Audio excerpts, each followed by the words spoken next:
Hello friends, welcome back to my channel star colours Tamil. இன்றைக்கி நாம் பார்க்க போகிற ஸ்வீட் கடலை மாவு பர்ஃபி. ஓகே ஃப்ரெண்ட்ஸ், கடலை மாவு பர்ஃபி எப்படி பண்ணலாங்கிறத பார்க்கலாம் வாங்க. கடலை மாவு பர்ஃபி செய்கிறதுக்கு தேவையான பொருட்கள் பார்க்கலாம்.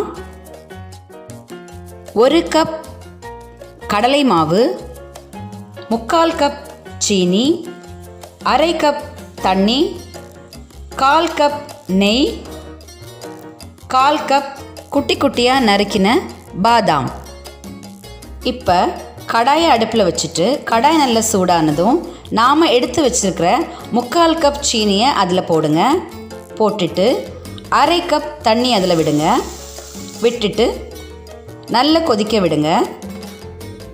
இந்த மாதிரி மெதுவாக கிளறி விடுங்க. சீனி நல்லா கரையட்டும். தேவைப்பட்டால் ஏலக்காய் பொடி சேர்த்துக்கோங்க, இது ஆப்ஷனல் தான்.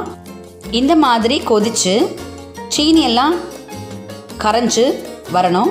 நமக்கு இந்த ஸ்வீட் செய்கிறதுக்கு ஒரு கம்பிப்பதம் போதும். ஒரு கம்பிப்பதம் இருந்தால் தான் நமக்கு ஸ்வீட் நல்ல சாஃப்டாக வரும்.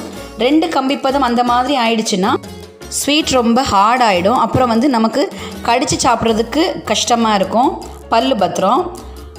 ஒரு கம்பிப்பதம் சொல்லும்போது இதுதான் ஒரு கம்பிப்பதம். 2 விரலுக்கு நடுவில் வச்சு நம்ம பார்க்கும்போது இந்த மாதிரி ஒத்த கம்பி வரும். இன்னொரு கடாய் எடுத்துக்கோங்க. கடாய் நல்லா சூடானதும் நாம் எடுத்து வச்சுருக்கிற அரை கப் நெய் அதில் ஊற்றுங்க. நெய் நல்லா உருகுனதும் 1 கப் கடலை மாவை அதில் சேர்த்து சிம்மில் வச்சு பொறுமையாக கிளறி விடுங்க.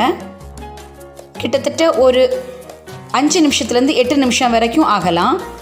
நல்ல பொறுமையாக பச்சை வாசனை போகிற வரைக்கும் நல்லா கிளறி விடுங்க. கட்டிகள் எதுவுமே இல்லாமல் கிளறணும். கடலை மாவோட பச்சை வாசனை போய் அப்படியே கமகமன்னு மணமாக இருக்கும். கடலை மாவோட கலரும் கொஞ்சம் சேஞ்ச் ஆகும். அப்போ நமக்கு ரெடி ஆயிடுச்சுன்னு தெரியும். பர்ஃபி ரெடியானதும் கொட்டுறதுக்கு ஒரு பிளேட்டில் நல்ல நெய் தடவி வச்சுக்கோங்க. இப்போ நாம் வறுத்து வச்சுருக்கிற கடலை மாவை சுகர் சிரப்பில் போட்டு நல்லா கிளறுங்க. கட்டிகள் எதுவுமே இல்லாமல் நல்ல சாஃப்டாக வரும். நல்ல பொறுமையாக சிம்மில் வச்சு கிளறுங்க. கிட்டத்தட்ட ஒரு 2-3 நிமிஷத்தில் இது ரெடி ஆகிடும். ரொம்ப சாஃப்டாக வரணும். நல்ல பொறுமையாக கிளறுங்க. நாம் கிளறும் போதே இந்த கட்டி கட்டியாக இருக்கிறதெல்லாம் உடச்சி விட்டு கிளறுங்க. இந்த மாதிரி சாஃப்டாக வரணும். கிளறி விட்டுட்டே இருங்க. பார்த்திங்களா, இப்படி கடாயில் ஒட்டாத அளவுக்கு வரும்போது நாம் நெய் தடவி வச்சுருக்கிற பாத்திரத்தில் இதை நாம் கொட்ட போகிறோம்.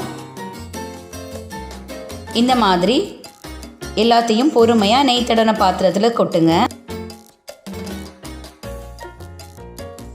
அப்படியே சமப்படுத்துங்க. பொறுமையாக அழுத்தி சமப்படுத்திக்கோங்க. கொஞ்சமாக மேலே நெய் தடவிக்கோங்க. நெய் தடவிட்டு அப்படியே அழுத்தம் கொடுத்து சமமாக்கிக்கோங்க. 4 ஓரங்களும் நம்ம கட் பண்ணுறதுக்கு எந்த ஷேப்பில் வேணுமோ அந்த மாதிரி வச்சுக்கோங்க. இப்போ நாம் குட்டி குட்டியாக நறுக்கி வச்சுருக்கிற பாதாமை அதில் சேருங்க. எல்லா இடத்துலையும் பரவலாக போடுங்க. இந்த பாதாமையும் அப்படியே அழுத்தி விடுங்க. இல்லாட்டி நம்ம கட் பண்ணும்போது உதிர்ந்து விழுந்துடும். ஓகே, இந்த மாதிரி அழுத்தி விடுங்க. இப்படி நாம் அழுத்தி விடும்போது உள்ள செட் ஆகிடும். ஒரு 1/2 hour கழித்து நாம் இப்போ பீஸ் போட்டுடணும். இந்த மாதிரி பொறுமையாக பீஸ் போடுங்க.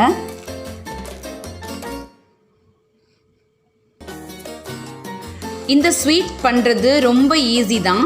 பிகினர்ஸ் கூட ஈஸியாக பண்ணிடலாம்.